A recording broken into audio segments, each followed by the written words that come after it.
talk about whatever the fuck you want while I figure this out. You can talk at me. You can share your dogs again. Everyone loves dogs. Um, My you know. dog's sleeping. He's not very interested to come see us. Oh, we just got a dog at the house. I'm so excited. Hey, Molly. See, My Jackson. dog is starting to make squeaky noises because it is past her dinner time. Uh-oh. And Not waking up for us today. I forgot to feed her. I fucking hate. I can't tag either of you guys from my actual like page. It's You the can't, you can't tag people in pages. yeah. It's you. I don't know why. They just got rid of it for some reason, and it's fucking garbage. Land. I don't know how to spell your last name. Pearson. It's like there in the Zoom call. It is there in the Zoom call. It's right there in front of me. I'm a smart man. Okay, yeah, actually, we're gonna go on an adventure. Ooh, going on an adventure. Because we're gonna feed the dog. Yeah, because she's gonna start getting real. Oh wow! Did somebody hit your knee? The computer, the dog, the table. I just that was really rough. You right? I just smashed my surgery knee into the coffee table. It's the wrong knee to smash into stuff. Yeah. She's taking us down a dark hall. I think she's gonna murder us. I'm like really nervous right now. This is like gonna come up and there's a demon on the screen and then it's actually just gonna be Sam. Oh, it really hurt. Fuck. Okay, here you go. Come on. It's the same food that you didn't eat this morning. But now it's Look at you different also because I having tasted the same again. food you didn't eat this morning. Okay. You guys want to go outside? Is that the actual problem? This is our laundry room. Is that a squeegee on the wall? Yes, it is. Is that what you're gonna murder us with? I probably could. Take a little longer than if I had a sword, but Yeah, maybe. Those get there depends eventually. what type of sword. Like if it was one of our dull swords, it's not gonna be that much faster. I have a lot of sharp swords in this house. Well, those will go a lot quicker. They're very good swords too. Oh, I finally got a sharp, and I suck at cutting. Cutting is weird. Because you had that big pile of toys that you unwrapped recently. I You did. got some Tilcos and stuff, Oh yeah, those Tilcos are great. aren't they? I I like call my Tilco my lightsaber. I actually just got a longsword from Medieval Extreme that I think I like more for my style of fighting than the Tilco. It's balanced like garbage. Like you can't even balance it. Yeah. But it's super light and like throws super fast. I'm like, well, I don't actually use technique, so Yeah. So my Tilco longsword broke like in the middle of the handle, but like the bottom of it, I swear, was like a tow hitch ball, because like the sword now feels like it's balanced well as a one-handed sword. It's just like, half a foot longer. well, that's what you want for a one-handed sword. Think of all the extra reach you have. Yeah, but I played the bully game right now, so How do you play the bully game? I'm bigger than you. haven't you seen me with my shirt off? No, did you get fucking stacked? I don't know. People have told me I've gotten bigger. I mean, I believe it. But you were Oh, bigger. What? There's a video of Sam fighting on your wall. Oh yeah. Fighting you? No, that's It fighting. does not look like your pants. That's him fighting Pitor because I loved that fight. Oh yeah. That's that fight. Yeah, it's a great fight. But yeah, look, there's me in the corner. I spent like an hour studying that 5 minutes of footage. Yeah, we have. Okay, I think I genuinely hurt myself. Uh-oh. It's very ouchy. Please don't have done that. I mean, not like hurt. It's just mashed. Just like hurt. Just like injure hurt, not like Yeah, not hurt like hurt. permanent. It's just like real bad. Oh, I gotta take, but my pants are too tight. So you're also gonna. Oh, uh-oh. You almost got us kicked off. First, Land was showing his wolf underwears. Um. I hope that you like when you clip this recording, that you then include it. Oh, wow. You just did that? Yeah, just did that. That's a like tiny laceration. Fuck. And it felt really weird because that's the part of my leg that's still numb. Like from surgery. That's not good. I did not need that. No. You didn't. It's You- fine. It's not like I'm fighting anytime soon. Ringo, you shared a link, but you didn't give it a blurb at all. I did give it a blur, but it fucking deletes it when you share it in fucking groups, so I have to delete that and then reshare it, and then we'll get going. Because I suck at computers. Have I talked about how much I hate computers yet? They're the worst. No. I fucking hate them. We need to get rid of computers and guns, and then my life is going to be amazing. And cars. Even if it means I have to like hang out with horses, we get rid of computers, guns, and cars, and my life will be amazing. It really surprised me when one day you posted something that you like carry a gun in your fanny pack. As in, that I carry No, a it's gun, or that it was in a fanny pack? That you carry a gun. Why? I live in America, bro. Don't you know don't we know, all just- have guns at all times? I wake up when I Just get don't my get it. breakfast, and I mostly carry it hiking, just sort of as like, wild animal, and then Because you're worried about like hillbillies raping you? no, like to make a loud noise so an animal will go away, and if that doesn't work, just shoot it. Like, didn't you see that video of that fucking Animals you worry about in New Hampshire. mountain lions and bears? But honestly, like, I don't want to get attacked by a fucking rabid coy dog. That sucks. So you make a loud noise and it'll run away. And if it doesn't, you shoot it. That's what bear bangers are for, or bear spray. Yeah. And then when it doesn't work, you lose. This way, if it doesn't work, I win. And then the other one was when shit started getting crazy at the beginning of COVID, and in case shit gets crazy in a couple months. But we're not going to talk about that. Don't let conservatives be the only ones with guns.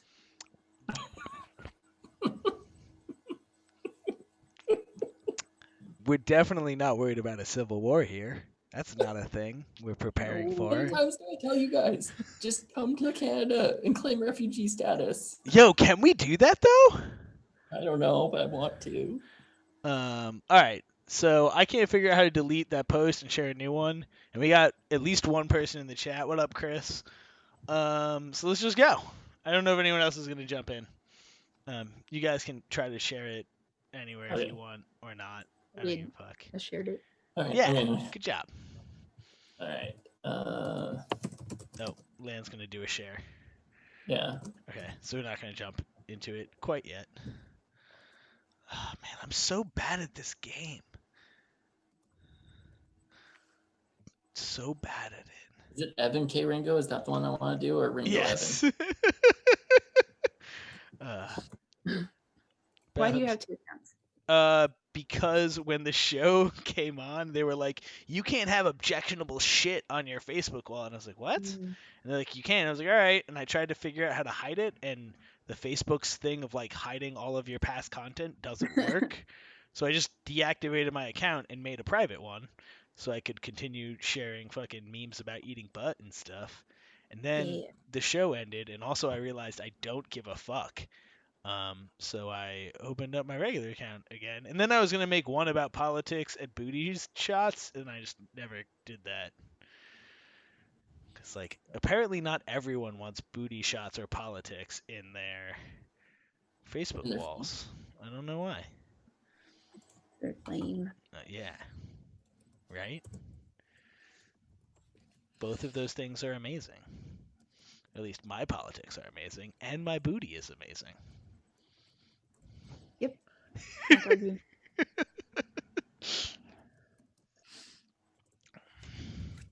Land can argue. He doesn't think I should have guns. He thinks only conservatives should have guns. I heard him say I it. just don't understand like America and guns. Like I grew up, I did But, biathlon. like- I've been shooting a 22 all my life. I've probably shot more rounds than you have. I believe it. I don't carry a gun You daily. only shot 22s? Because if you've only shot 22s, I can see why you wouldn't understand. That's the thing. They're not a weapon. They're sports equipment to me. Slightly more entertaining than a BB gun. It's way more entertaining than a BB gun. Yeah, but like only. I mean, like, in the same way it's more entertaining than a BB gun is that, like, a 9 is more entertaining than a 22. And then it just keeps going up. No, I did get to shoot like got a this- 357 Magnum one time doing like a range course. Wasn't it fun as shit? Yeah, it was kind of fun. It did kind of make me want a handgun. So I got to also, shoot a 50 caliber handgun once. what the fuck is that? What even is that? It was a revolver at a range. It was bananas. That doesn't make sense. So anyway, No, it doesn't make sense, but it was cool. just to wrap this up, I don't daily carry. I don't think guns are like. I'm not like, hey, you need to have a gun on you at all times because like murder people constantly. But at the same time, like I don't know, I would like to own a backup generator, and I just haven't bought one yet because it's $1,000 versus a gun is not $1,000 and requires less research because my friends are just like, buy this one, and I'm like, cool. Versus if someone was like, buy this backup generator, I would buy it. Like I'm gonna buy 2 fucking meat freezers, in after this. Like I don't need that, but like it's good prepping stuff in case.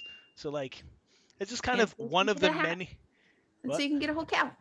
Yeah. So I can get a whole cow and a whole sheep. I am watching Sons of Anarchy right now and realizing guns maybe aren't as dangerous as I think because like the amount they shoot, there should be a lot more dead and wounded people. I just want to point out you're using a really, really fake show.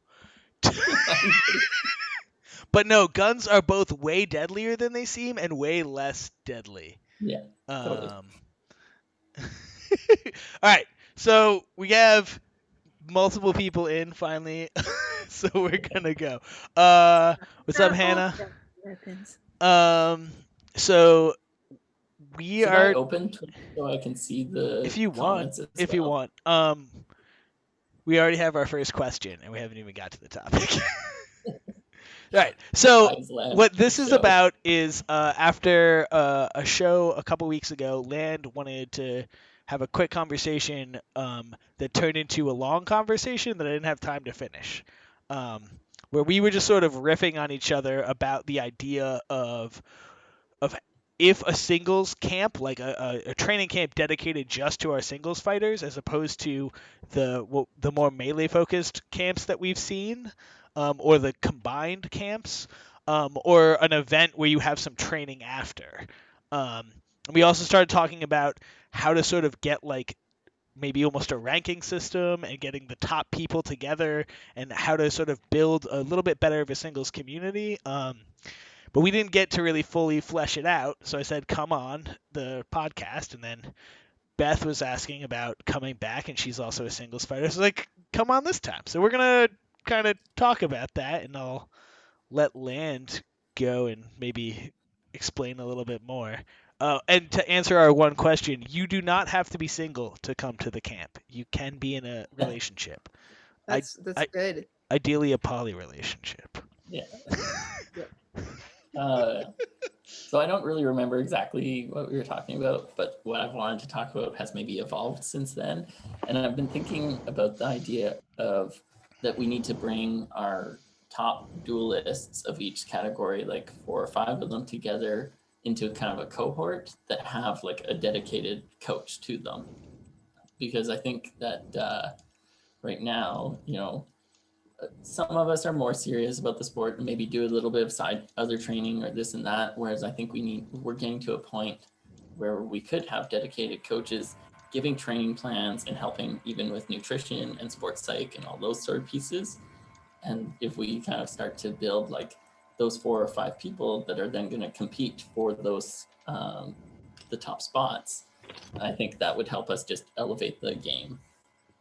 Sort of where my head is starting to go. And I start with singles because I think it's easier to start there and then move into down the road the same thing for Boohurt, but less people would be involved. So it's sort of easier, I think. Less people would be involved in the singles than in the Boohurt. Yeah. Right. How do you pronounce that? Boohurt? Is it really Boohurt? It's not Bohurt? I say Boohurt. Yeah, well, you probably... Canadian is weird. And if I'm spending time with Ukrainians, they say Boohurt. I was going to say, I feel like you probably spend more time with the Eastern Euros than I do, so... But Beth also probably spends more time with them than I do, so...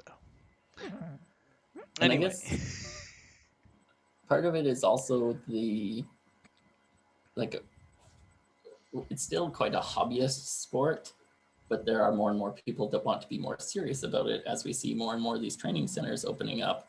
So, like, we need to change the culture in that training camps and having paid coaches are Right. actually are something we should get behind, Right. rather than we just need to go and have tournaments here and there kind of thing. 100%. And like one of the things that we were talking about before we came on was whether it was Dan. I don't know his last name because it just says Danielle. Dan Krug's seminar and how he felt like he had to defend his costs. And I'm going to give some props to him before I shit on him because I'm that guy. First off, I think it's awesome that he broke down his costs. I think I love that level of transparency and wish more people would do it. I don't actually think his costs are completely unreasonable. I just think they're unreasonable for where the sport is now. And especially like to be like, hey, this is the first time I'm running an event. Throw out money that would be what a fucking experienced seminar for like MMA would cost or some shit like that. When most of us are spending way more money than you'd spend in BJJ or even in HEMA, right? Like getting into this sport's way more expensive than any other martial art that I know of. So asking people to part with another $200 on top of the flights to get out there is a serious fucking ask, especially when one of the things you're asking for them to pay for is your fucking list. Like, do that as your own GoFundMe, buddy. Like, you should be able to have it. You have a team out there, or just say like, hey guys, I'm starting a school. Can you donate? Like, I would throw money at him for starting a school and getting his list for his fucking school. I'd love that idea. But like, don't put that on the guys coming to your seminar as your one-time cost. That's not part of your one-time cost. Also, why are you paying for a top-level UFC fighter when half the people in the sport don't even know how to throw a fucking punch or do a basic judo throw? Go get the guy down the street who teaches at like Bob's MMA. He's good enough. We don't need top-level guys yet. And like maybe he's getting that guy at a discount, in which case I'm 100% the asshole right now. But if he's not, if he's getting that guy and charging what that guy's worth, then why? We don't need that. Maybe 3 dudes in this sport are at that level. Like, But and I so think we need people to be seeing what that level can be. You know, I mean, then encourage people to go to go to a BJJ seminar or a judo seminar. Encourage them to go see those guys, right? Like, so at I the guess like we would in the Yukon, we would bring people in. So like Marcin Wasquiles, we would pay to get, like he was coming over to America to do some work stuff anyways. So then we flew him out from America to the Yukon to do seminars for us. And then we did the same with Derek and Creedican from Iron Phoenix one year because they were closer, so we could get 2 for 1 with the amount of money we had. And then we also did Igor Parfentev a couple of years ago. So maybe I'm coming from a different approach that like it is good to pay for that training and try and like level people up, because even if that guy is a top level, he's also probably got a different way to be able to present that entry level stuff that might start to click with people as well. Yeah, the other thing that I would say is that, like, that is actually not that, like, in terms of in comparison to other sports, like, that's not crazy out of line, out of the ballpark for HEMA. I've seen HEMA seminars for like one day, one instructor that are that much or more.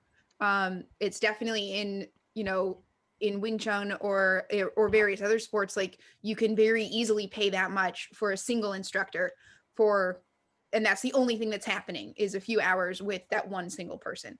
So, and I know that Dan comes from like a high level BJJ and fighting background, like professional or amateur fighting background. So like, that's what he's used to working with. And like a lot of that stuff you pay a lot of money to be able to participate and learn at the highest level.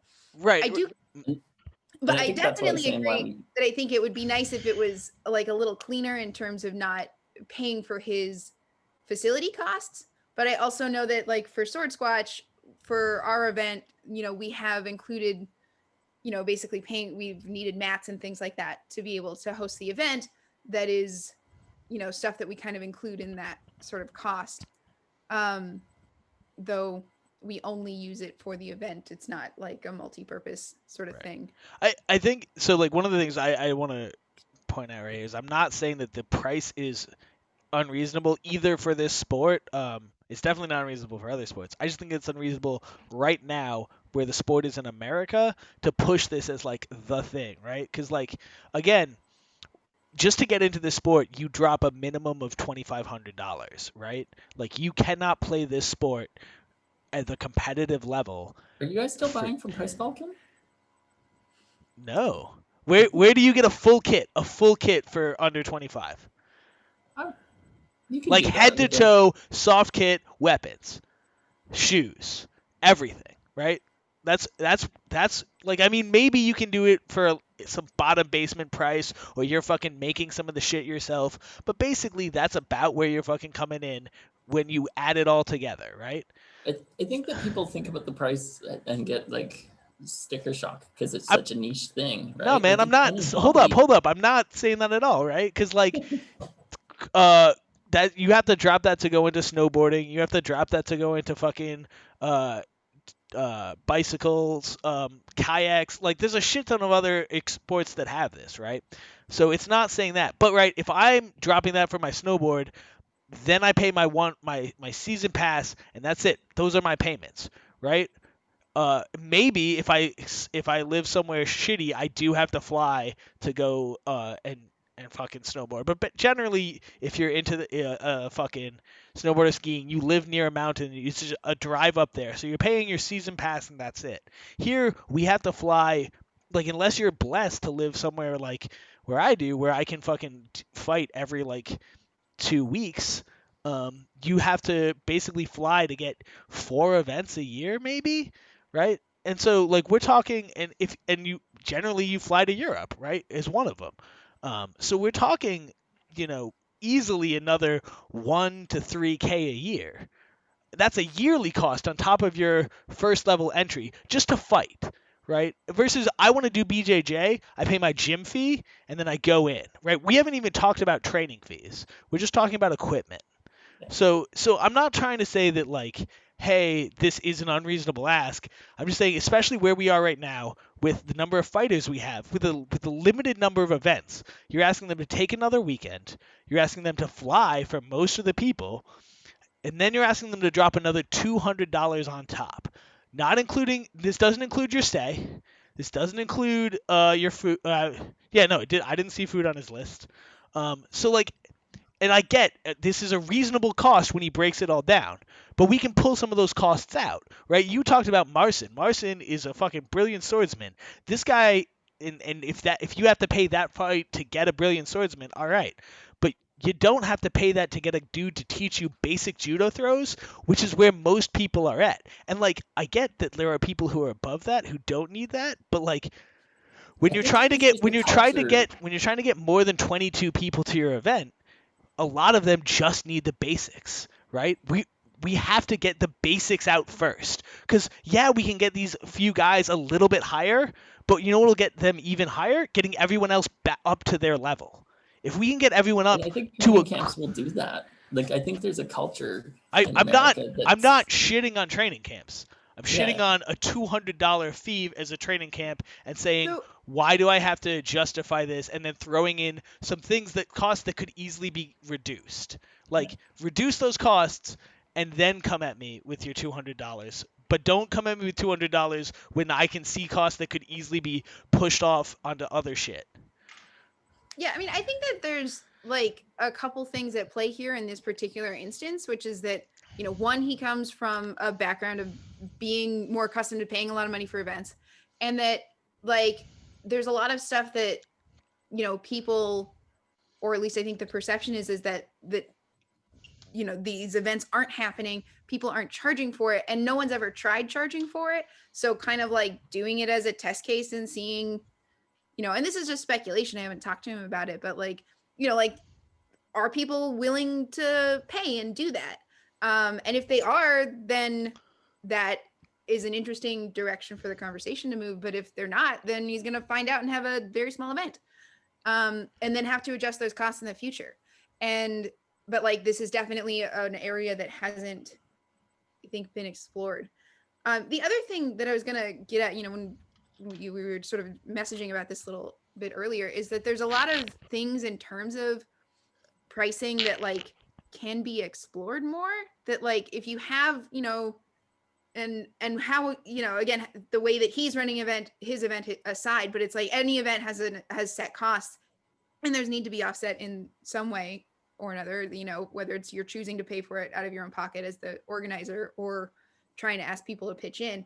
But like, there's ways to do that that can allow for like various ranges of income level, and, you know, either charging a flat rate and then offering scholarships, or a thing that Valkyrie, actually the Valkyrie martial arts, or Western martial arts assembly, that they've done and have documented their like a couple like year and a half of doing this, is having sliding scales that you just choose. You don't even have to ask for it, but it's like, here's the regular price, here's the generous price, and here's the affordable price, and that you just choose which one to pay.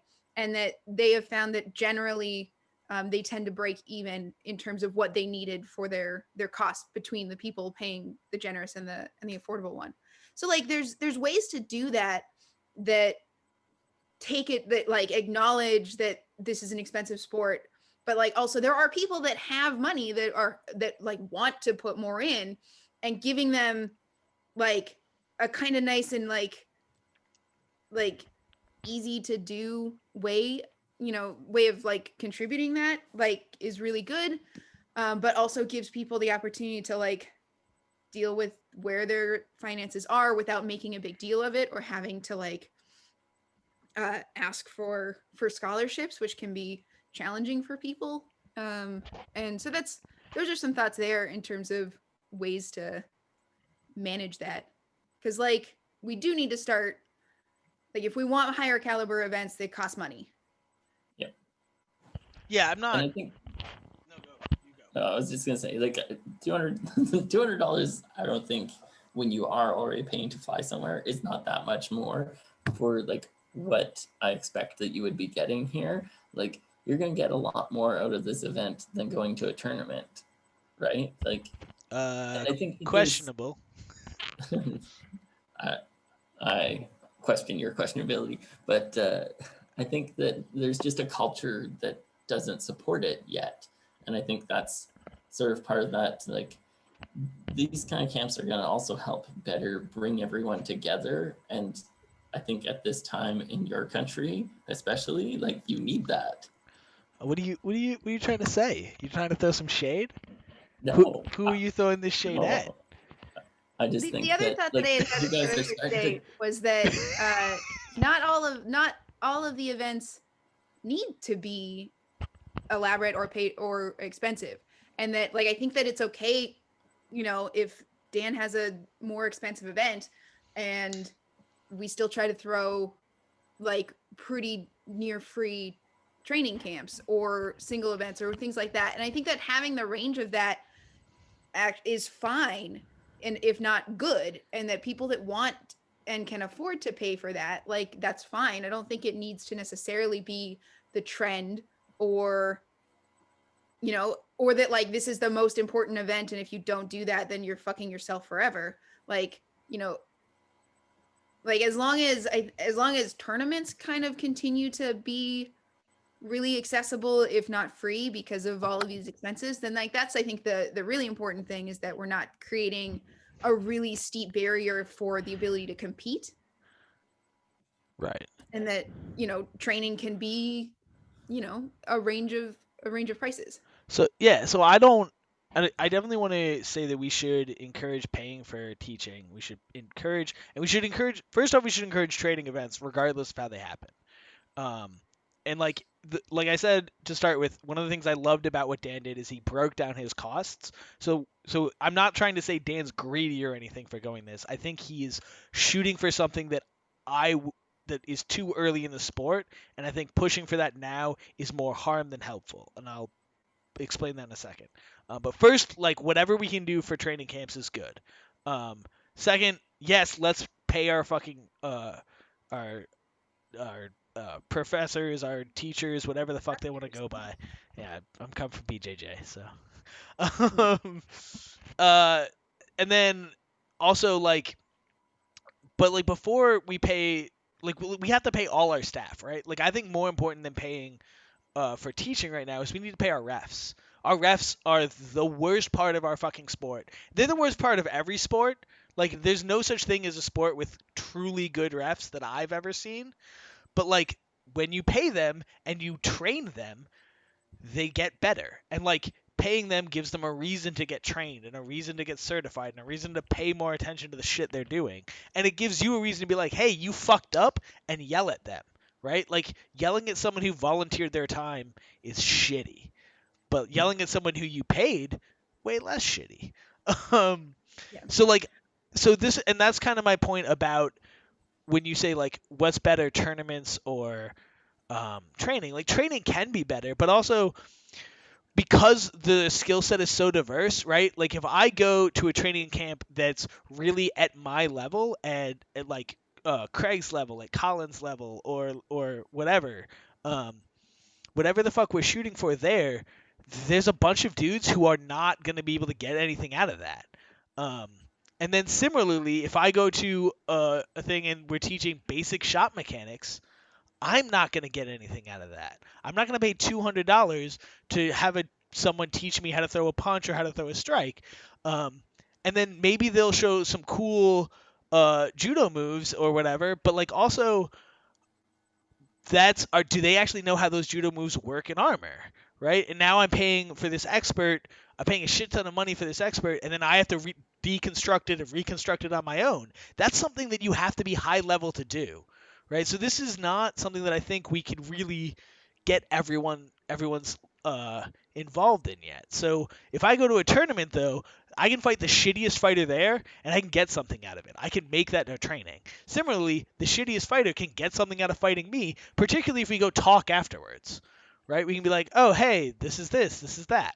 Um, so I want to there's see though us start having tournaments and training camps together, right? Like I know that I'm asking people to give up another day or something, but like in my mind, it's do like a 1 day training camp and then have your tournament so people can try and apply what they just learned, kind of thing. The 1 year that I went to winter camp, like we did that, like was training Thursday, Friday, Saturday, or Thursday, Friday, and then on Saturday there was like a mini tournament kind of thing. And then also for people still around on Sunday, more training to then talk about what we just did as well. And I think that's a good way to go. I know people are reluctant because they're worried about injuries in training camps leading up to a tournament. But I think the same goes the other way. You might get injured during the tournament and not be able to do the training camp, right? And I think if people are paying attention and not trying to hurt each other, which is what you should be doing in a training camp, then I think you're in a good spot. Yeah, I mean, I think that part of that is like, there's the big struggle with this sport that like shows up in a bunch of different places around, like that our year, like our season, let's call it, that We there is need no a off season. season. There's no off season. Exactly. That's the point, is that there is no off season. And so like last year at winter camp, there was a lot, we were going to have some small scale fighting like and make a big event of it. But it was the week before Carolina Carnage, and so people were kind of reluctant to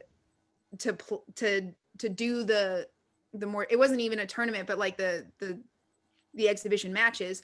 Also, the fact that I tore my ACL that like the day before probably didn't help anyone's morale in terms of like, no, let's go do the dangerous thing right before the important thing. And So it's your and so, fault. but like, what? So it's your fault. Yes. It's the Matt's fault. Seriously, like, ACLs are the stupidest. No one was touching me. We were playing tag.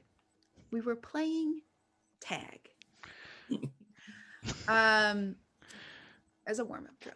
But like, so proximity to events like makes a really big difference. And like, yeah, you can put a tournament in a training camp, but like, which tournament? Because if it's a national qualifiers for an international tournament, no. Like, that's a dumb idea, because like people are risking injuries. There's really high stakes, and that also they're really super focused on the like this is a really high performance event. And so trying to add anything new or trying to learn anything afterwards, neither of those things are going to be very good, because your brain's going to be fried from doing the very, very hard thing as hard as you can. Or before that, you're going to fuck yourself like by thinking about too many things, in which you need to be focused on performing the thing that you have been practicing. And so like, I think that's another important part. And because there are, I mean, at least from the more HMB side, there's a lot fewer tournaments. I know that with you guys do the chapter matches and stuff. Everyone should do chapter matches. I agree. More tournament style, like, higher, like actual competition-y sort of stuff, like higher than just scrimmaging, is really, really important. And like, abso-fucking-lutely. And those sorts of things would be really good, if we could have more low-key tournament style events. That those are great to attach a tournament to, or attach a training camp to. But it's like, I think in general there's a big conversation that needs to be had, like, as a sport, about like trying to create an off season, and create better, one of the things that's been actually, September, really November. good and important about what just happened with COVID is that like everyone had to rest for once in their fucking life, and actually take care of some injuries that, like, the small ones that people haven't been paying attention to. But like, that is a thing that should really, I think, as like leaders in the sport and trying to be, as like the next generation is really moving into the fore on this, like, we need to start talking about that. And like, we can, if we're organizing events, we can help shape that. The other one of the big things, like, I have no idea how Canada is an issue, but in America, like, most people get 2 weeks vacation. That's what they get, right? So like, when we're putting in together training camps, like, people are going, like, can I come to this? And like, that's a big problem if you're traveling more than regionally, particularly if you want to do 3-4 events a year plus your week Europe trip, right? That's all your vacation. So you need to talk to your labor leaders and your government and fix that. Right. So we're gonna fix the American social justice. Yeah. We're gonna fix capitalism for Bohert. We can have for Bohert. Like a good The thing that's gonna get it is Bohert. That's what's gonna make this work. But yeah, so like, that's a big problem that, and like, it also makes even having 2-day events like a real problem in our country, because like, I can do a weekend day event pretty much anytime and just like not sleep and make it to my job. Like I can suffer and make that happen, and we can be like, all right. But like once it's 2 days, I have to make a day for travel. I have to take off a Friday or a Monday. So that kind of fucks a lot of things where people have to go, do I want to prioritize training or fighting? And we all know the answer that you're gonna prioritize fighting. And maybe they shouldn't, but But that also, I think, is part of that going into starting to have paid coaches and having that kind of national team that already is a little bit like supported and that they're part of, is that they start realizing, well, like, what do they need for that training? Who's good enough to be a paid coach? Real talk. Name one person in America or Canada who's good enough to really be a paid coach. I think that there's people that, if they were a paid coach, would then take it to that next level, right? Like, maybe. Because all of us are trying to do it from the side of our desk, right? Yeah, maybe. And so but if like, I was getting paid 20 hours a week to be a coach, you know that I would then be spending all this time, have the time to then be actually researching and learning more and figuring out what do we need to be doing. I mean, but like the other problem is like you're talking about, right? So our sport is 4 sports, right? Minimum, right? Each singles is its own sport. Then bowhurt's a sport, and then there's different categories of bowhurt, right? So you can't just be a bowhurt coach.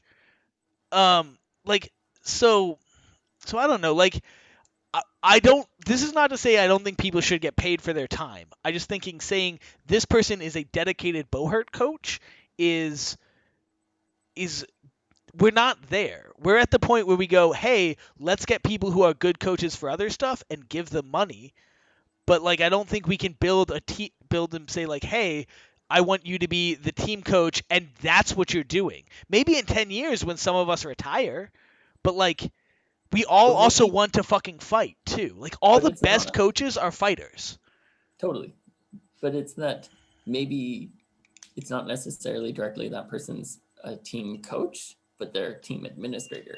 So that person is then coordinating, bringing in, the people that is like, if they're doing as bowhurt coach, then they're coordinating, bringing in the judo coach to come in and give those things and Brett from Warlord, just with Colin and Craig, did that breakdown of some basic judo throws for our sport, right? So that's like, somebody needs to be putting together those plays and those pieces, and then like organizing that. I don't think you're wrong about that, but I think we have people doing that, and like that's gonna happen on smaller levels, right? Like Brett's doing his thing there, I'm doing this here. Fucking Beth fucking had this sword squash thing. I mean, that was almost more HEMA-y, but actually, was that HEMA? You're. But like, a HEMA event. I did the intention of my thing was more for bowhurt, but no, I've kind of decided that I'm just gonna do bowhurt workshops at Sword Squatch. Nice. Until someone gets mad at you. I'm not in charge anymore. As long as I'm in charge, that's what I'm gonna be doing. Yeah, so like we have people doing, and like I think one of the other problems, right, is like both like Canada's gigantic in terms of land, but you aren't also gigantic in. I hate you. You walked big right up here. into that. I know. I did that to yourself. I'm so excited. He's gonna say it. He's gonna do it. So you guys are huge, but like we're also huge in terms of population too. So like maybe you guys are small enough where you could do that with one, but I don't think you are. I honestly think you really should be doing region to region, and we definitely should be looking more like for like, hey, personal coaching, a regional thing.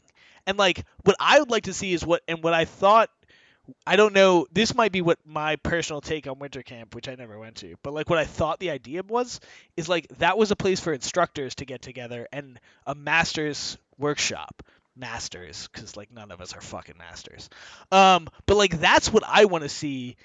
And like maybe that's what Dan's doing, in which case I'm basically wrong about everything I just said, except for do a GoFundMe for your fucking list. Literally, I'll throw you $400. Like, don't put that on the fucking students. Um. Anyway, sorry. I'm very mad about that. um. But like like if that's what that is, great. Like we need to get our instructors up to a certain level, but then we also need to get the rest of the people up, and that happens locally, and that happens with more direct things, right? Like Brett is teaching his judo shit, and that's great for people who want to learn judo shit and find the way he teaches that. I do more team style breakdowns, and that's great for people who want to look at that. Um, Beth was her stuff on Sword Squatch was very like size and how to use your technique in a singles. Right, so like there's going to be different people teaching different things, both locally and online, and I don't think trying to get us all together But so is the I'm some kid optimum in way. Ohio who's just joined the sport, and how do I find the pieces from you, the pieces from Beth, the pieces from Brett? I mean, Right. you kind of just got it, bro. And so that's what we need, sort of that national organization and somebody behind it starting to pull that together. And like, I never did any martial arts before this sport. And so all my martial arts knowledge is based on TV. But like, not that we need belts or anything, but we need to start codifying things, I feel, right? And like all the time I would ask people to just like, when I would be coaching at home in the Yukon and I'd have to figure out what we're going to do, I'd be just like, can someone just start writing down what we do in a night? So then a night that I'm not here, you guys have a book to pull out and go, oh, here's a plan for today, kind of thing, right? I mean, I think some people are working on that. Maybe Okay, I'm good. not. All right. I know Josh. Josh Cuny did a basics that I think is fucking brilliant. It covered like 17 things, and like starting with footwork and working its way up. Like, hey, here's all the things you need to master. And I would wish that like if I go back to teaching, I'll probably use that to build my curriculum off of. Um, so like that's the sort of like the thing, and like the Night Hall, we talked about it and we've tried to put it together, and we just never had anyone who's good at admin work. So that's why we never did it. But like that's the thing. You It's know, like like right you're now, not. I point people to Ukalov's videos all the time, right? And but like I wish that I could take those videos and just like actually dub them for him so you don't have to read subtitles, you know? Like I think me and Sam were talking about this at one point and we decided Sam's voice would be much better than mine. I mean, but like also I'm not sure that that's like the best way to go about it, right? Because like Ugolov's teaching his shit, and like not like why don't you just fucking do your basics, bro? Like we're at the point where there is no one who's that fucking good that they should be the authority. There's some people who are better than others, and there are some people who just shouldn't talk. But no one is the authority. Yeah, I mean, also I think that just, I mean, like there's certainly like looking to what the Eastern Europeans are doing is good. They're obviously doing something right because they keep winning shit. But like, I also don't think that that's how like American bowherd is going to excel by just doing what they're doing. Like there's, there's so many factors in terms of, you have this in HEMA as well in terms of like comparing us to European fighters, and the fact that they have a bajillion days off and socialized healthcare, like they get to train and learn and like all the time, and it's like such a smaller landmass so that they can go to a tournament every weekend in a different country for this, like, and it's like a train ride, that shit. So like we can't do that, and so we need you also can't just go for the most pounds on the field, guys. Yo, Yeah, Andre is not in charge of shit anymore, so like I don't want to fucking hear it, buddy. But think about this. What about tournaments that are team weight class based? So you have like 3,000 pounds. And so buddy. a whole different argument. Oh, buddy. Yeah. What if we dropped the idea of first to of first to kill all their opponents and had some sort of objective based fight, like a flag or control a space. What if we had fucking name tags on the back of our shirts and also numbers? What if we were a fucking sport? Sorry, I'm gonna stop now. So, No, but no, speaking of that's sports, the thing I've been thinking America about too: has martial this thing art called versus sport. football. And we're very good at football and very good at training football and coaching football. And what if we took some cues from very excellent like sports teams in our country, and or look at very excellent wrestling programs in our country, and and other team sports like this, and started taking lessons from that.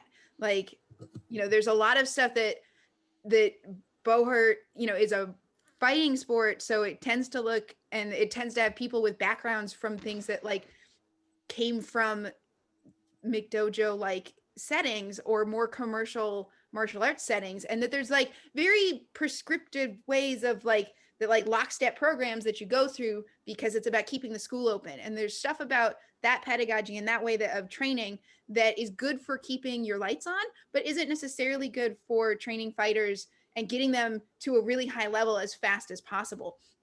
But that does show up in things like college sports and professional sports. And so like, what if we started looking at those ways of training instead of the ways that like when the taking karate at the YMCA, like there's some really good stuff and really good resources out there, and there's a lot of stuff on motor learning, and there's a lot of like a ton of books. Like we have stacks of books in this house about motor learning and coaching, and like thinking about things, like let's think about things differently. Like if we want to like take pride in something about our country, it should be innovation, and that we actually do a good job of that occasionally. And let's think about things sideways, and like and get creative with this instead of just trying to take the European model and apply it to us, because we're too big, we're too spread out. We don't actually have enough fighters to really do that, and we need to think about things differently. Also, if we do that, we're just gonna be a shitty version of them. Yeah. Like, let's be real.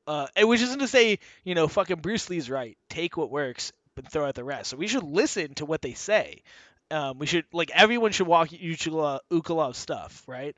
But, like, rather than just take his shit and dub it, we can make our own shit. And, like, sometimes nothing we will say will be better, and we should just say, yeah, him.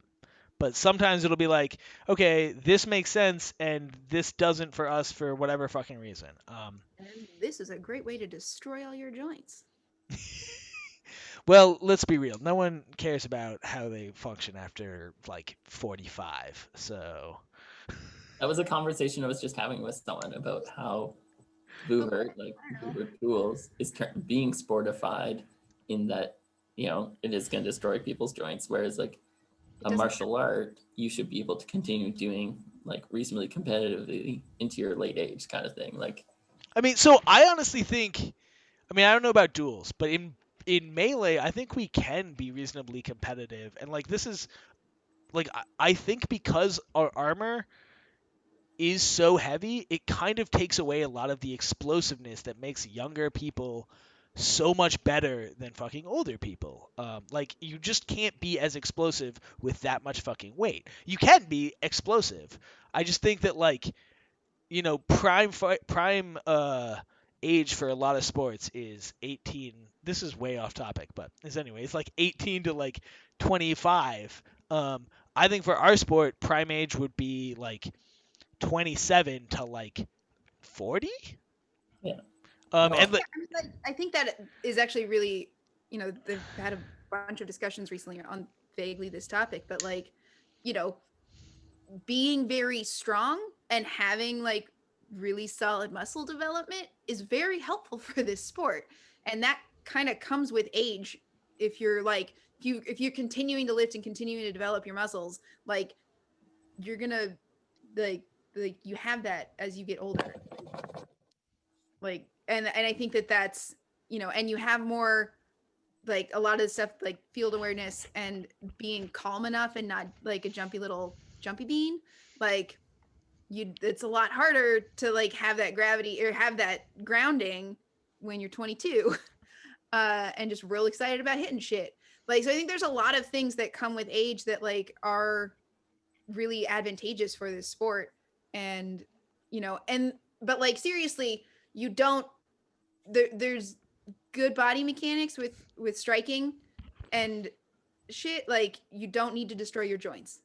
So, I mean, Do you think that, like, if you look at how a lot of those top level like duels are going, that I think we're losing a lot of those good body mechanics? yeah, I think the way the rules are structured right now, and like Yeah. I'm a constant believer that we should get rid of in America, and hopefully Canada, you guys follow or lead us in this. That'd be cool. And like, cause like we get rid of the HMB core rules. Like IMCF did away with some of them when they split off, and I think that was a step in the right direction. And like ACS is starting to do stuff like the way that supposedly we're doing duels now is we have in Sword and Shield duels we have punches to the face are legal now with their shields, Well, which is dope. 'cause wasn't it Like just Night Fight they did instead? uh, I didn't have a chance to fucking watch it, but like I think it's scored the same. You just allow punches to the face. Like that's not the same as a night fight. A night fight is scored not on your weapon skill, but on like your overall fight skill. Which maybe should be the way our duels go anyway, but that's a Then different. that's like a whole other level of refereeing. Sure, right. But like my general point is that like I don't think we should be afraid to change the rules, particularly when we see something that's shitty like that. And if we fucking lose out on not being as good at HMB, who the fuck cares? We have enough fucking people over here that we can just make our own fucking like badass fighting on this side of the Atlantic. And Yeah. it'll cost us less money to go to those tournaments, and then we can go to training because we didn't spend a week fucking going around to castles in Europe. Sorry, Canada's dumb. Usually it's not that much more to fly to Europe than the other side of Canada. I mean, It sucks. we I can't can't talk hear about Nova Scotia. I moved from the Yukon in the far north to like the far east coast. Yeah, that's So maybe that's, my perspective's also different because I'm used to always having to spend $1,500 to travel to to nationals somewhere in Canada. Ringo, you're silent for me. Yeah, same. oh, So I don't know if you're just talking to yourself, Ringo, or what. Did you push the mute button? Nope.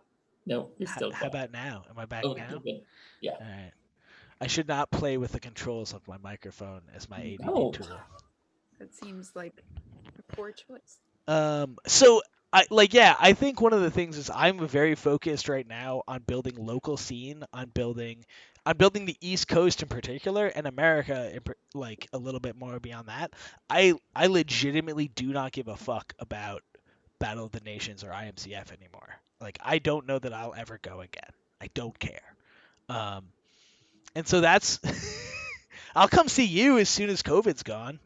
Or if I steal that sub and like just go there. Do it.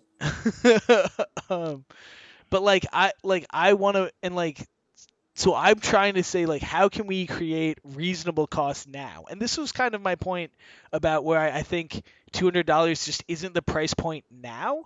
Is if we can get if he pulls 30 fighters at $200, but he would have pulled 60 fighters at $50 and given less less cool shit with it. I think that creates that culture you're talking about way more. And I think that's what's important. And we can have smaller, locally focused training things to start with and like get more like that and then maybe do the one big one. And I don't care whose it is. Maybe this is and he charges $500 a ticket. Great, let's do it. I just think right now we need to build that culture, and we need to build that culture. And yeah, pay for instructors. I'm about it. But like right now, people are broke ass motherfuckers. Let's try to build that culture now at a smaller price and build it and slowly build up. Right? Like I don't think people were charging $200 for one instructor when HEMA started. Beth, I don't know if you know. No, Yeah. but So They like probably Bohert's more 7 years too. old. Team We're dudes are 7 years slow. old in America. it's only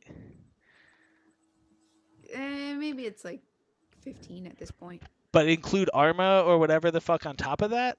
Like, doesn't that go back like another 5-10 years past that? We do not talk about those red shoes. My point is that study, the study of Yeah. fight books in America is 30 years old at least. It's the earliest I saw people talking about it. Okay. Versus like Bohert, this style of fighting is in Yeah. America 7-8 years, Yeah. 8 years. No, I mean, I like need to watch the log video. I don't like I don't have any particular like major objections to your issues with that with his event ticket prices, but like also like I don't see a whole lot of reason to get riled up about it. If you can't like I don't think it's gonna be I don't know. I just like other things are gonna continue happening. Those same instructors are gonna, like to be perfectly honest, was talking to him today about potentially teaching for it because it's, like 2 hours away from me. Yeah. And I really want to fucking do something. If it wasn't for But, like, quarantine, but also like if I go to, I also want to start organizing more events and trying to get the women's teams like and doing more stuff with them that like, I will do for free or for a plane ticket. Like, that's not going to stop me from continuing to do things, and the things that I organize are more likely to be very low cost because that's where my priorities are. Right. And I think that, like it's fine. He can do that. It will yeah. either work or won't. And like we'll see what happens there. I mean, like and I don't think that I think that there are enough of us that like care like that think it is really important to not to keep costs as low as possible that like it's not like there's going to be this wave of people charging $300 for an event that's going to box middle and lower income people out of the sport. Right. And middle and low, relative to our sport population, like but also and then again back to my other point from the beginning that like if you are doing an event that you need to be charging more money for, like consider doing brackets, doing sliding scales that you can opt into whatever you want, and like or offering scholarships or doing crowdfunding ahead of time like you were suggesting. Like Yeah, like I think that would be huge if he added that a sliding scale or pulls out some of the costs. Just like that's the other thing is it's not just the price; it's that he's charging for these big things that I just don't think we are ready for as a sport right now. And like I'd rather like for example, he has a UFC guy, and I'd rather him spend money on Marcin or someone else. And if that was the same price, I don't care. I don't think we need top level unarmed instructors yet when our basic unarmed fighting is shitty.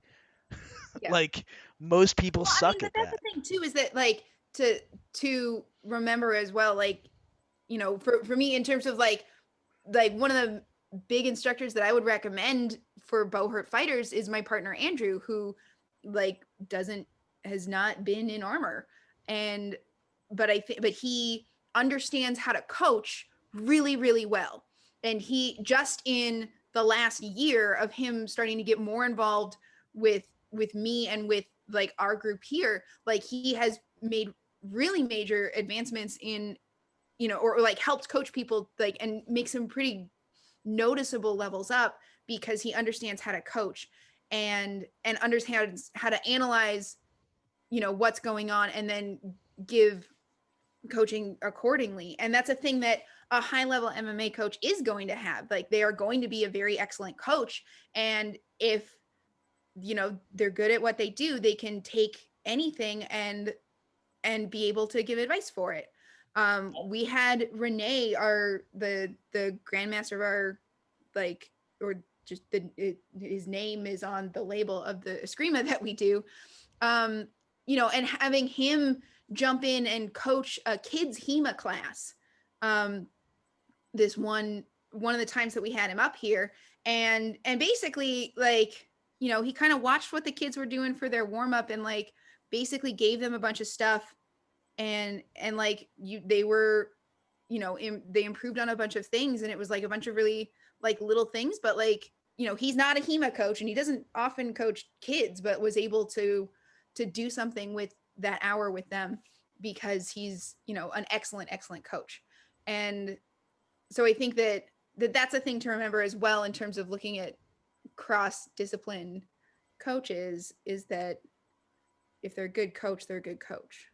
Yeah, and I think, you know, when I was talking about that, having that national team type coach and stuff, and Ringo, you keep saying, well, who is that? You know, who's there? And it is these kind of people that have like backgrounds that are related, but are super solid coaches that they can break down our stuff. And I think a lot of our fighters actually don't need necessarily the fine tuning swordsmanship skill, but they need like a good coach to be giving them training plans, to be giving them nutrition plans, you know, and like helping them build those sort of things. You know, like, do you, when you were trying to go to Europe and stuff, would you be doing mesocycles and that kind of stuff? You know, like building your training up for that event to then peak, that kind of thing. Yeah, I don't see. I disagree though. Like, I don't think that's what the top fighters need, right? Like, if you're a top fighter, you should be able to do that sort of research mostly on your own and figure out what works for you or not. What we don't have is people like, hey, I need to add this level to my fight game. I'm have this hole. This shot keeps landing on me. How do I play this range? How do I steal half a second? That's the shit that our top fighters should be trying to find. And And I like, think those good fight coaches that are out there in other sports probably can do that breakdown and help you find those holes and figure it out. maybe. I mean, I He does I that for us all the Okay, here, Ringo, you give me $10,000 to hire a coach, and we'll compare where we end up after a year. Okay, but you're gonna give me $10,000 to train on my own then? Yeah. Okay. Yeah. All right. Deal. Well, you hire a coach, and then I'll give you the money after. Okay. Okay, sounds good.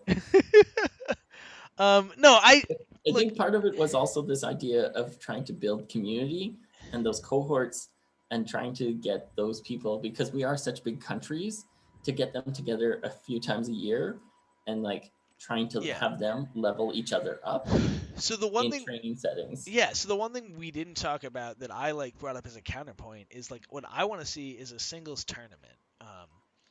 That's just a fucking singles tournament, not part of a Bohurt tournament. It's just a fucking singles tournament, and we can bring fucking Canada, and we can bring fucking Didn't Nicoma and them do that sometimes down in Tennessee or whatever? as tournaments or as in like we did that for national qualifiers for Bohurt for Battle of A Nations. couple years ago. Oh, yeah. That- Well, that yeah, there were other issues there, namely fuck Cooley. Yeah, But there but was another one beyond that one, I think. there were ones outside of Riddle of Steel. Cool. Yeah. I didn't know about that. I stopped giving a fuck. Yeah. But like, Yeah, wait, also why are we again, talking about- also why make it like about Battle of Nations, right? Like, Yeah.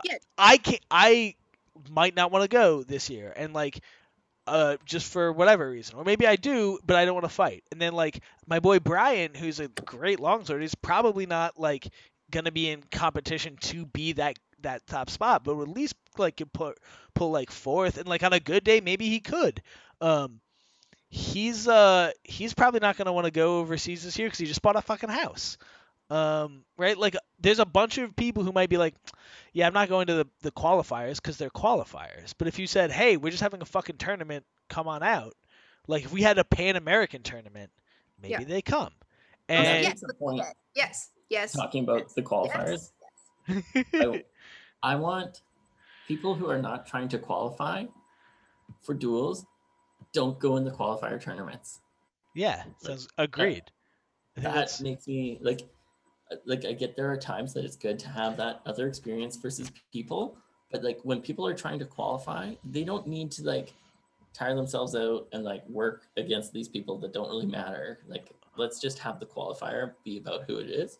also like if we're if On the we other hand, though, when I think about Booher, I don't think the same applies. I think you want those other teams because we need more practice, but then there's the risk of people getting injured or taken out.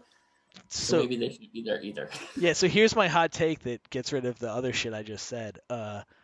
We should have someone to just pick our people. Like, I'm fine with a coach who is a coach as in like I pick the team and I come up with some idea. I just don't like the idea of like we have of the coach is like this is the person who is going to show you the way forward because I just don't think that person exists. But like a coach in the way that like Phil Knight was a coach for fucking or like any like sports teams coach. They don't teach you shit.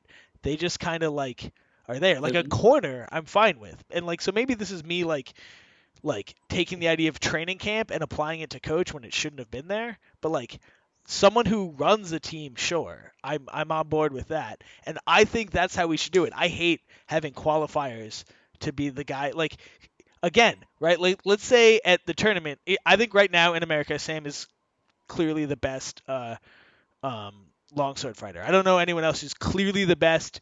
Anything else? Maybe Beth longsword.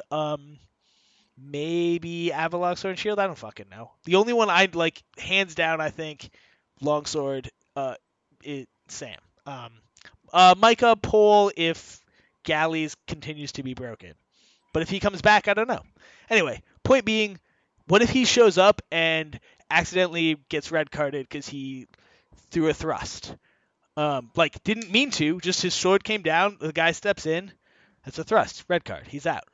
Now we don't have our best guy representing. What if he just has a bad day? What if he slips in one of the rounds and fucking it never recovers? He gets hit 3 times on the way down against a close fight and that's it.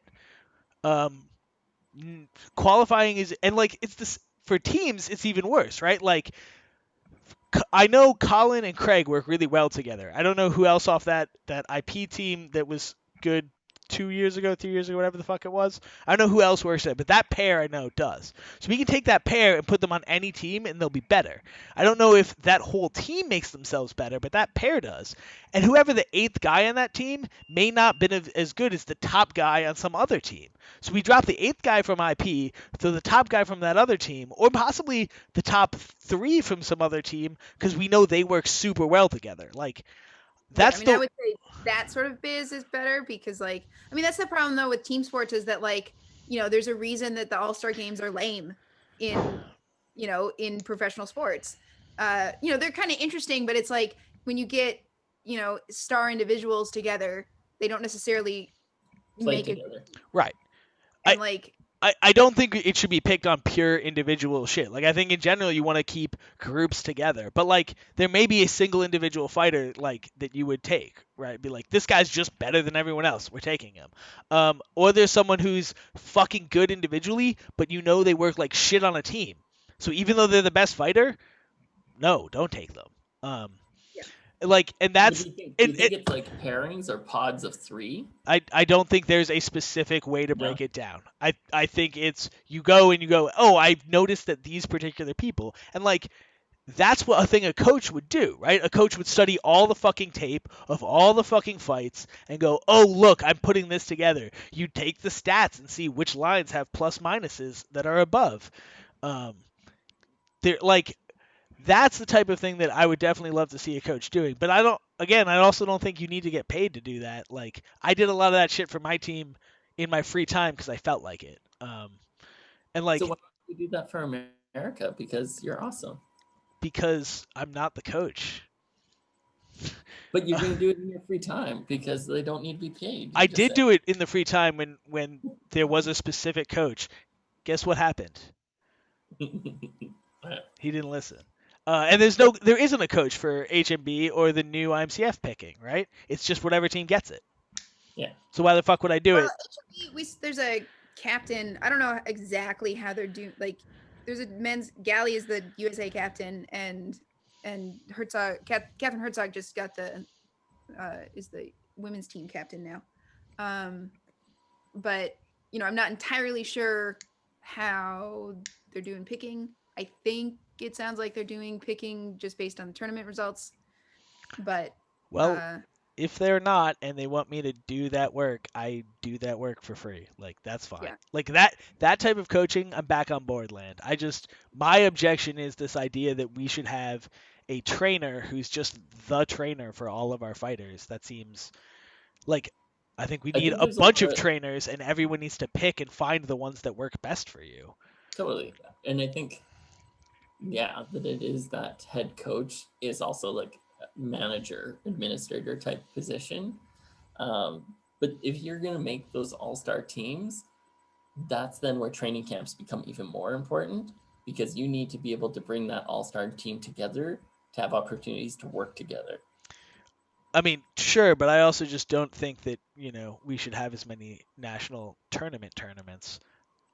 There's more Again, my thing, my view for the way that the sport should work in America is chapter matches. Everyone should do chapter matches, and then you have one maybe tournament at the end of the year, and then it's a chapter match tournament, right? Fuck this best of 2 out of 3 shit, because I think it's stupid. I hate How it. long is a chapter match usually?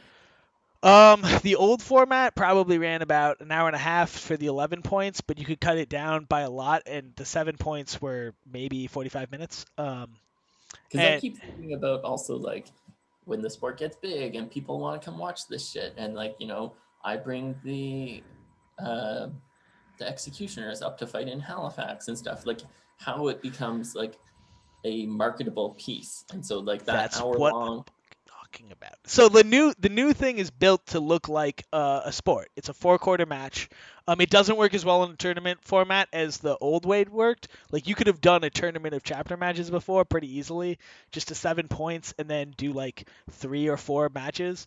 It would be a fucking rough on your team, but like you could pull it out. You could do 4 matches in a day at 7 points and maybe survive. uh, and like so I think that's the way to go. I also think that makes weapons work more because there's a purpose to hurting your opponent. They can't fight as well. And like I guess that's also a downside because you're hurting people, but like it's a fight sport. You're supposed to hurt people. So the thing I always say about our sport is you want to hurt people but not injure them. Yeah, but like that's what we're doing, right? Like when you hit But people in with America, weapons. you guys like to promote the injury side. No, I'm talking when Every video is like, oh, I've broken 3 ribs and bloody everywhere. That's the fucking promo bullshit, which, as I've talked about multiple times, I'm not about. I don't think we should be trying to get money on this shit. I don't fuck all that nonsense. But like, so I don't want, like, I get what you're saying. The like, you hurt them, so then later in the chapter match, they're not effective. Hold up, no, stop for a second. So think about like, do you watch MMA at all? Not really. Oh, never mind. Tell me about it. Well, so like one of the like things that like for a while people were like people threw leg kicks and like no one was like what the fuck is the point of this because we didn't know what the fuck it was, and like finally the announcers are like, oh yeah, if you hit someone in the legs enough their legs don't fucking work, and like you could watch a couple of like top level fighters basically get to the point where they're limping in a fight. A dude after a fight ended up in fucking crutches, but he wasn't injured. He just like there was no like permanent injury. He just had a really bad bruise and it hurt to walk for a while, and then he was fine. But or you start guarding a little bit more because like it really fucking hurts, or you get you put your fucking arms down so someone's not gonna hit you in the armpit with an axe. But like stuff like that. The other thing exactly going for injury, it seems though. I mean, in a 2 rounds. In a 2-round fight, it has to be going for injury. In a 2-round fight, it doesn't matter. Hurting someone doesn't do anything. If we're at the top level fights or whatever, no one's gonna go down from pain. Like They might move a little bit and give you a better throw, but no one's sitting down from pain. So it basically doesn't work. All you want to do is knock them out or fucking break them, right? That's what you want to do in a 2-round fight. In an 11-round fight, I'll hit you 6 times in the arm because I know eventually your arm is going to be a little bit less. You won't throw as many punches. You won't be able to block as well. Maybe you'll just start blocking more. Like that has an effect. I'll hit you in other parts. I'll throw shots that I just won't throw in a 2-round fight because it doesn't do anything. I don't know. Back to some of the thoughts about training camp stuff. That was the whole point of why we were here. Oh no. But like, I mean, first, like, to one of the things you were saying earlier, like that I think that there's, if you are pulling together all-star teams or things like that, there is a difference between those training camps and a all-comers sort of one. And like, if it's for the team that you're supposed to be fighting for, like that you should not be paying necessarily for that, but that's a different thing. Can I just interrupt real quick? I had a point that I got distracted about. So like what I originally wanted for my view is we do these chapter matches and that's your fight and that's your season. And then when we're getting ready to go overseas, you go to a national event and anyone can show up to this. Like we know, we have an idea of who our fucking top team is, and then we run scrimmages and we do plays that day and we run it like a fucking training camp, and like that way you can have a walk on. You just don't expect to have a walk on, and you go, all right, we're gonna try this 3 men together, or we're gonna try this lineup together, or you know what, we haven't seen you with an axe, let's try it. Yeah, that definition of the word training camp, which is very different than what we've been doing, which is essentially like seminar weekends or event weekends, like with multiple different things. And that's that would be really cool, and doing it but like, I mean, an interesting thing or problem that we have there is that I think some of the things with the camps that have been done before are that there's still like a really low skill level, or that there's still a really mixed bag of skills. And so like you kind of need to like doing or they're not like advertised appropriately or hyped or organized in the right way to support this, but it ends up being this like there's a huge range of people, so we need to teach basics, and we need to like, or someone thinks that like this specific skill has been really neglected, so we're going to focus on that rather than doing more of this like we're going to mix everyone up, we're going to do this like like picking the Olympic team, Miracle on Ice sort of training camp stuff. Like that is a very different thing, which would be really, really cool to see. Hey Ringo, let's do that. Yeah, I would love to. I mean, hey, anyone who's in charge of any teams, I'm more than willing to do these things literally for free, and have said that for multiple years. Yeah. Like, whatever the fuck. So. Can you guys just get the plague under control so we can do stuff together again? Yes, I'll get right the fuck on that. We're also going to solve the lack of vacations and the lack of health insurance in America for Boher. Well, I moved out here so I can come play with you. A couple other things though on the just for singles and stuff. One, back to a point from a way long ago about judging. Paying judges is great, but also just taking the time to train them would be a really cool start.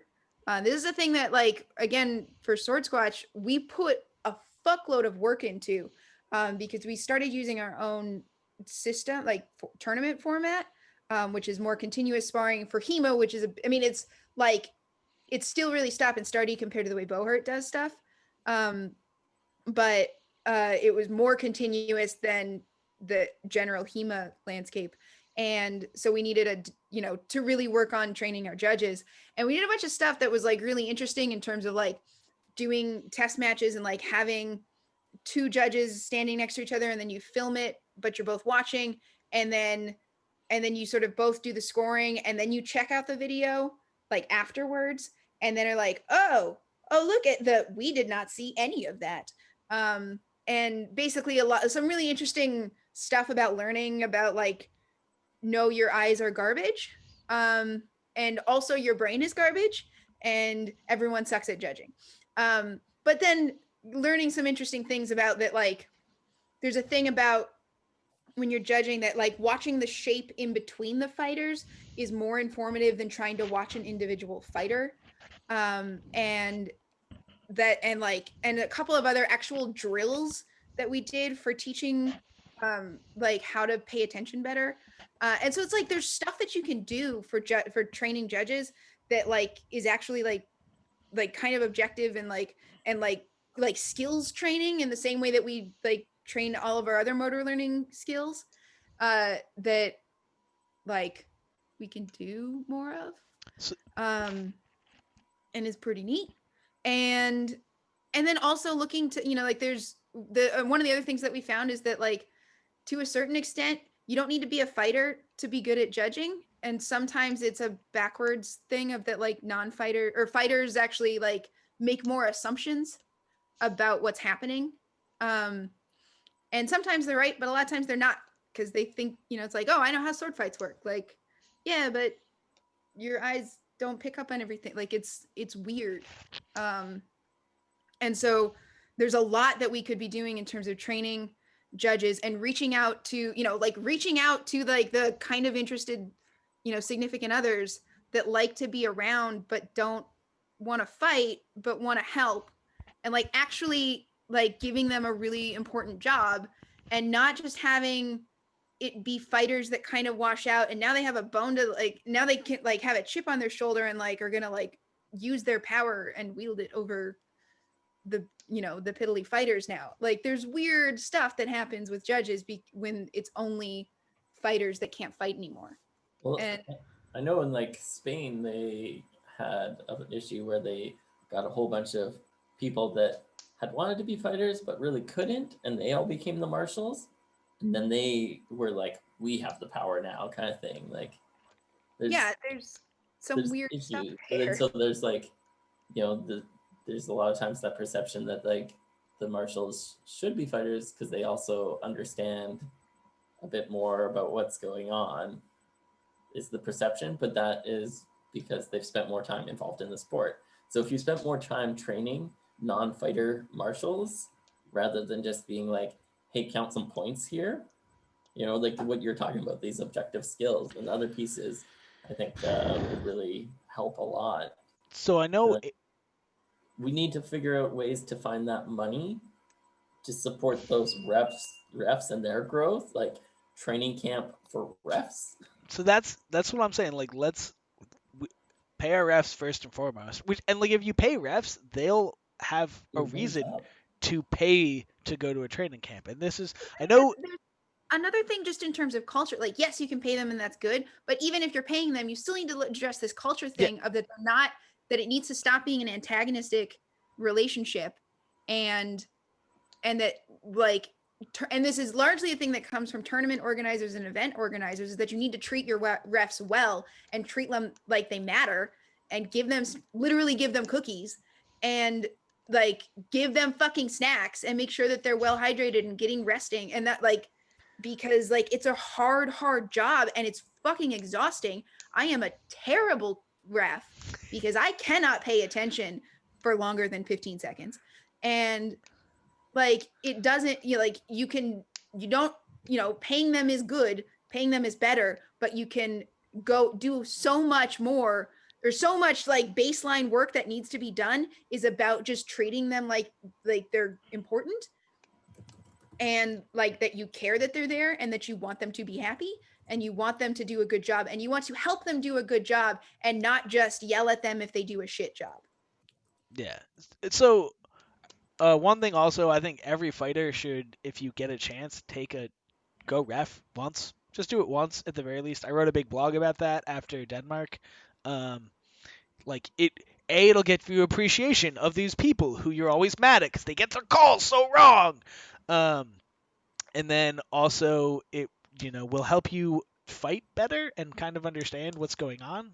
So just do it. Also, I know HMB is trying to step up their training, and I think they're doing a pretty decent job from what I saw. I obviously don't pay as much attention to HMB because it's seems mostly focused on Battle of the Nations in America, and I don't give a fuck. And I guess we're starting to get some more stuff about the league, and so You maybe should I'll. look at Boohurt League. I think Yeah, there's so a I lot of might stuff start about caring a little bit, but also I probably won't because I hate that. because you just have this little dark hatred. I mean that, but also like I don't think that's the way to run a league, right? Like that's the way you run a tournament cup, like if you're doing NASCAR. And as I've talked about before, I don't like tournaments. I think they're a shitty way of doing the sport. I think 2 out of 3 is stupid. Like we just had that conversation. So anyway, um, but so they're doing that, and I think that's great. I think IMCF needs to start up on that. And like one of the things that I was gonna do with Sean Krakenslayer this year before COVID stole all of my energy and will to do anything, was I was gonna try to make an organization that was a kind of like a, I want to say FIFA, but like not. I didn't plan on being that fucking like up above, but like they're trained refs. Like we had, they would have objective standards of like not only so like this is how we think this rule should be interpreted. This is what we think that rule means, right? Because like a lot of times the rules aren't clear, um, and like so Or the translation has made it go a little different. yeah, and so I think that would be a big part. And then we were gonna run training events. We were gonna put together like I was gonna go get trained for HMB as a ref, even though I will probably never run HMB events and likely will never fight in them unless they're in the states. Um, because like I wanted to build that community and build that thing for the refs, and so that's a thing that could also happen. But I probably won't do because COVID's stealing all my energy, and now I'm focused on this project. So, but yeah, like, like coming up with standards, and then also like this level of ref certification, and then this level of, and like say, hey, we've certified this ref to count points. We've certified this ref to be a line judge. We've certified this ref to run a fucking event. Right? Well, Like, that's a cool thing. Like Joe Cadieux is like heading up HMB USA marshaling, yeah, and he's kind of started a like you're a certified USA marshal kind of thing. Like he's kind of starting to build that tier and that kind of stuff. And I think he has stuff about that, like yeah, with those different levels, like being a line ref, being able to count points, being able to be in the ring, kind of thing. yeah. So I think that's a huge thing. And like yeah, I think part of it needs to be we celebrate our refs more, and like we give them, I think pay is the big one, but yeah, whatever the fucking thing is that makes them care about their job, so that they're not just there, right? If they're just there, or they're there for power, which is even worse, um, we're gonna continue to have shitty fucking refs. And like I know that a bunch of our refs are trying, and like when I say we have shitty refs, to be clear, I'm a big fan of soccer. We have the worst refs in the world. Like refing is a hard job, and being a barely competent ref is one of the hardest fucking skills. So like, um, thanks for being out there. I also am a shitty ref. So, yeah. I was just looking at the comments, and Tiger Shady was asking about videos. I know that HMB did a long time ago, like in, oh, maybe it's not that long ago. It was last year, I think. Yeah. A bunch of videos doing detailed explanations about different types of strikes that were illegal Yep. or different moves. So they were going through kind of explaining the rule book through videos. Yeah. And there's some pretty decent stuff in there, and I'm not logged into the stream, so I can't link it to you. HMB has definitely got a lot better, and so good on them. That's one of the things that I think they do well, But despite my hatred for them. Again, they have money in their organization, and IMCF is just a loosely linked group of countries trying to do stuff all on a volunteer basis, right? I don't see what your point is. Well, there are people being paid to produce those kind of videos and do that work and put the energy into making a more robust martial program. Whereas right now, it's maybe someone on the Presidium who's trying to organize all the events also being like, oh, we need to update our rules. Yeah, I mean, also like, I feel like it wouldn't be that hard to find someone and be like, hey, please do this. Like, I haven't seen IMCF ask anyone if they'd be willing to do this, Yeah. right? Like, I just talked about a bunch of free shit I was willing to do for America, and admittedly, I'm not willing to do it for IMCF because I don't care. I'm gonna get you to do free shit for Canada though. No.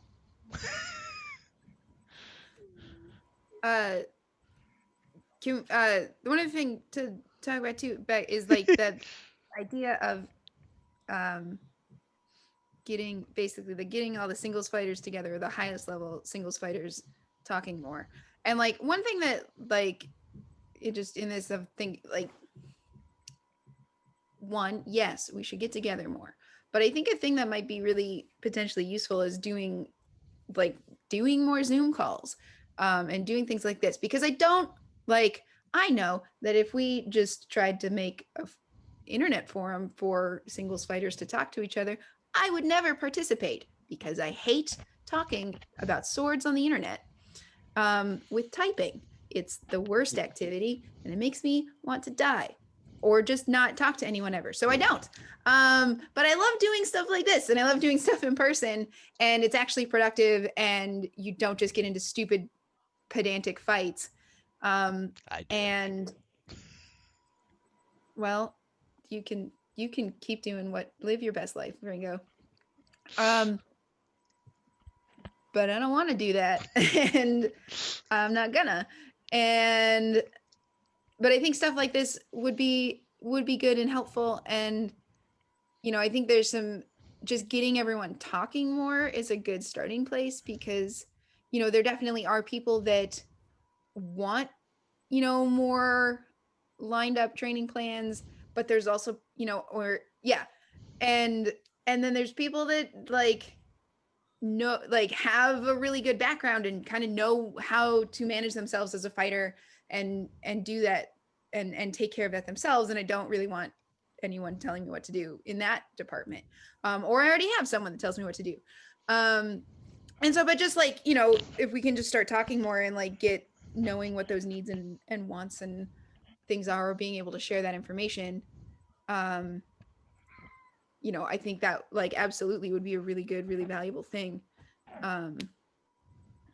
And I think that's kind of has me thinking about fight teams, right? Like, so in MMA and shit, there are teams, and they don't always live all that close together when they're training together, but they all come together for training camps and shit like that. And so you can put together a singles team that's hey, we could all be a singles team, even though none of us. And then we can be hey, we want to get together for a week and do our own fucking thing. So that might be a thing to also look into, just on hey, we want to put that together. And we've done that for HEMA in the region before. For the PNW region, there's a club, down in Portland. There's a club in Tacoma here, and then the one in Spokane, and getting together for a weekend.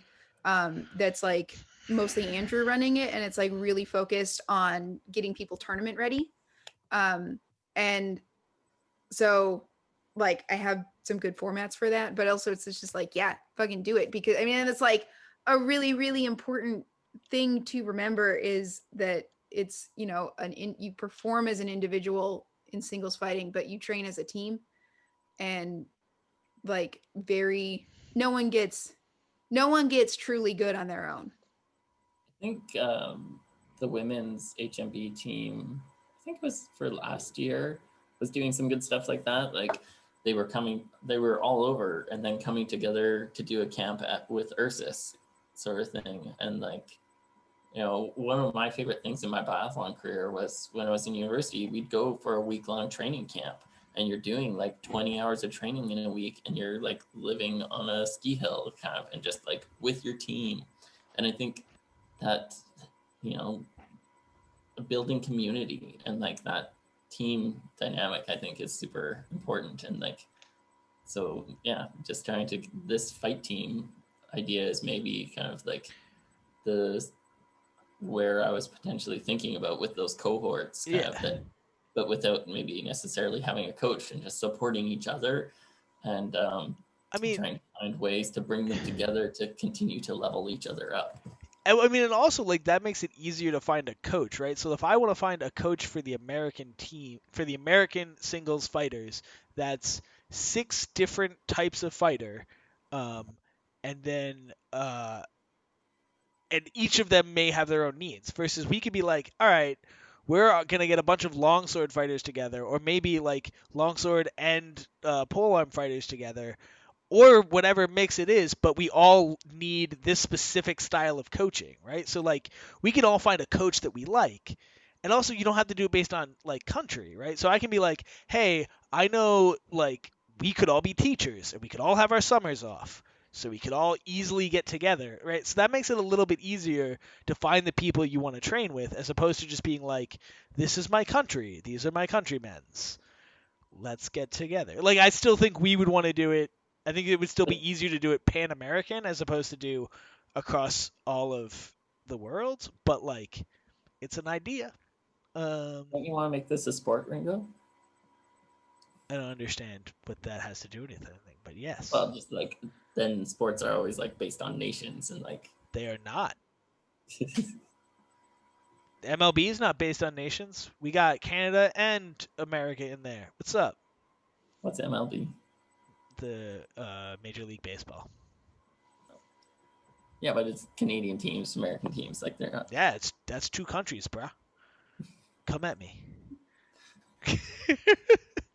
Anyway, sorry, that's off topic. Yeah, but like I definitely think like getting together like in small groups is an easier way possibly to find ways to build than just trying to enforce like nation unity or any shit like that. But like the other thing I want to bring back is I was talking about wanting to have a Pan American tournament or multiple, like and like more regional tournaments. Homa's I think did a regional tournament and like that was awesome and I wish I'd have gone down for it. And I know we do regional tournaments in New England all the time for singles, but like that's the type of shit that might make singles a little bit more important to people, which is the thing. Like singles is the third thing people care about in general, right? Well, duels, Singers are usually prima duels, donnas. yeah, duelists is the right because it's bow hurt team melee, and then people care about the pro fights, even though there's usually fewer pro fights. Like that's the thing more people seem to be interested in. They're exciting. And like, don't get me wrong, I love pro fights. I love all of it though. Like, and like I wish we fucking focused a little bit more. And like the only thing that I really dislike about duel fights are that sword and shield you can't punch people in the face and it looks silly. See, I like that. I like that it's more like the knightly fighting, the Victorian image of knightly fighting. Fuck the Victorians, real No. hard. Yeah. No. Like I like that it's like You know, it's a knightly fight. Shanking someone in the eyeball with an ice pick. That's why I That's said a the knightly Victorian. activity. Oh fuck! That's why I said, Ringo, have you started reading that book I sent you? I have. I'm not very far into it yet. Oh, okay. But you know, like I don't know. I had like I end up playing the bully game a lot of shoving the shield in the guy's armpit and then just trying to light them up and stuff. And at our tournament this past winter, so we had this kind of mixed format of people trying to qualify and not. But like me and one of the fighters, like we agreed, like we don't want to try not to do the bully game, even though we were fighting. No, I think this was the spot we were fighting for, and like to try and bring it up a notch and like actually work on combos and like nice swordsmanship rather than just trying to like fire off 1,000 points. But that shouldn't be on the fighters. That should be on the rules, right? And like if you can bully someone by putting the shield in the armpit, why can't I put it in your face, right? Like that doesn't make the fight more ugly. It just gives me my shield punch a little bit more of a point. Yeah, it's not about safety. You're still hitting them in the face with a sword. Like But yeah, no, I mean that's the thing we talk about in HEMA as well. Like, and there's so many more rule sets in HEMA than there are in Bohurt because there's kind of only 3-ish. But like, you know, basically designing rules that, like, if you're trying to design rules to prevent people from doing things, it gets weird and dumb. But like, make the rules that bring out the skills you want to see and that make it show the sword fighting you want to see. I mean, that's one thing that, like, in terms of which HMB's rules in terms of having extra 2 points for the head and versus everything being the same, is that, like, with sword and shield, it's like, why shouldn't you just hold off their sword and, like, or just, and then whack them in the shins? Like, that's, you get a lot of points that way because there's no reason to protect, you know. But like, that's a lame looking fight, and if you do the points a little different, then you can draw out the, like, oh no, we would like you to hit them in the head because it's more actually interesting to see and better fighting and will result in more combos. So, you know, there's some stuff there. I never thought about that was why the fix is there. Why But did, it makes sense. why did you think they put it in? I don't know. I don't know why they But did then, it. like, But I that thought is it was the- like almost that is the SCA, like result. the head is a killing blow kind of Oh thing. God, no.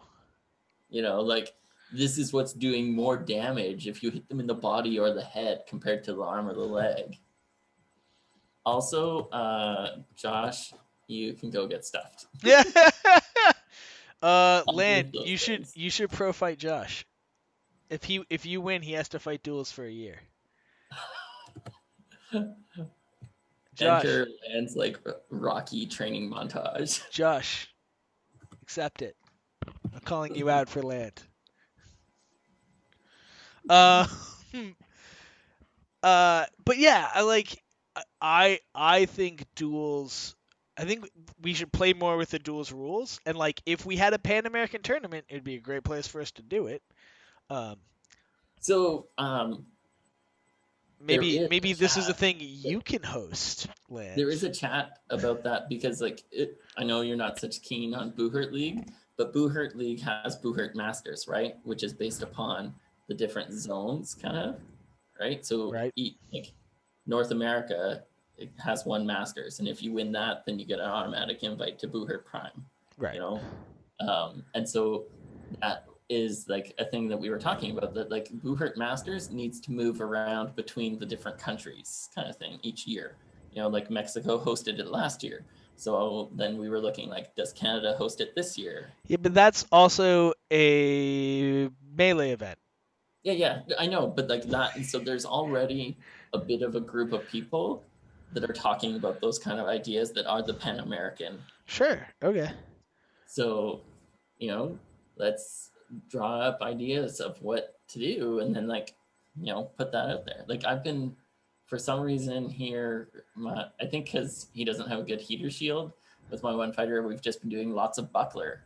And like, buckler in my mind is an HMB thing because it's not an IMCF. Yeah, I mean we do it in this. We used to do it for ACL anyway, so like Yeah, ACS does it now, I saw. Yeah.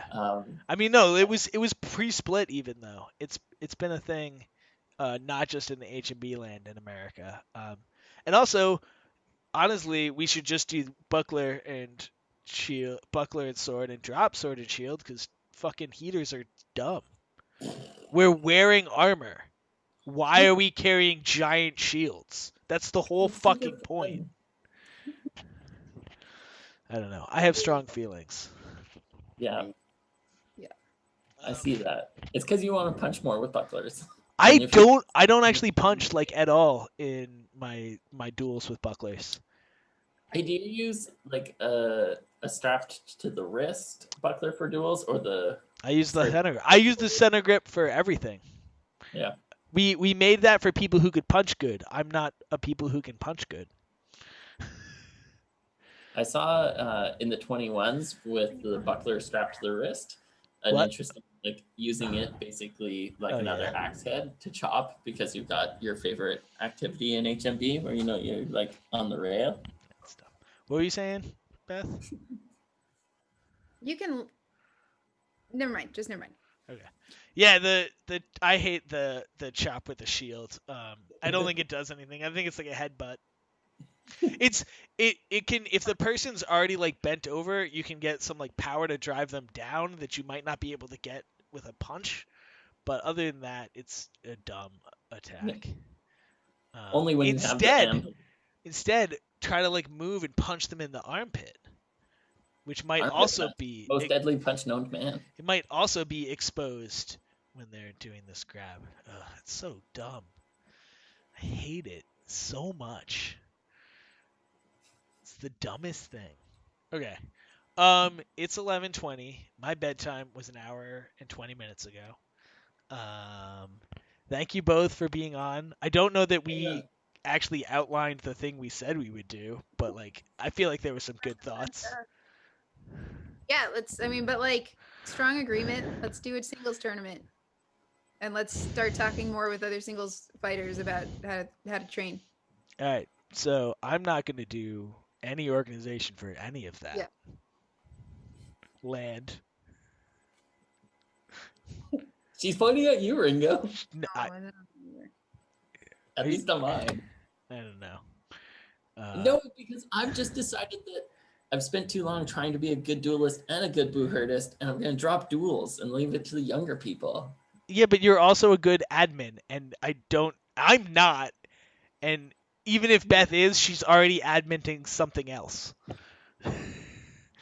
So that leaves you. All right. All right. But that means, like, you'll actually eventually have to come to Canada after promising for 5 years. Dude, I'm in Quebec every winter thing. Every time they have a tournament. And usually we go up at least twice a year to Quebec to fight. So, like, now that you're out here, you'd be able to see me. Yeah, but that's Quebec, not Canada. So, wait, it goes Canada, Quebec, Canada again? Yeah. Okay. All right. Bye. Thank you, guys. Thanks, guys.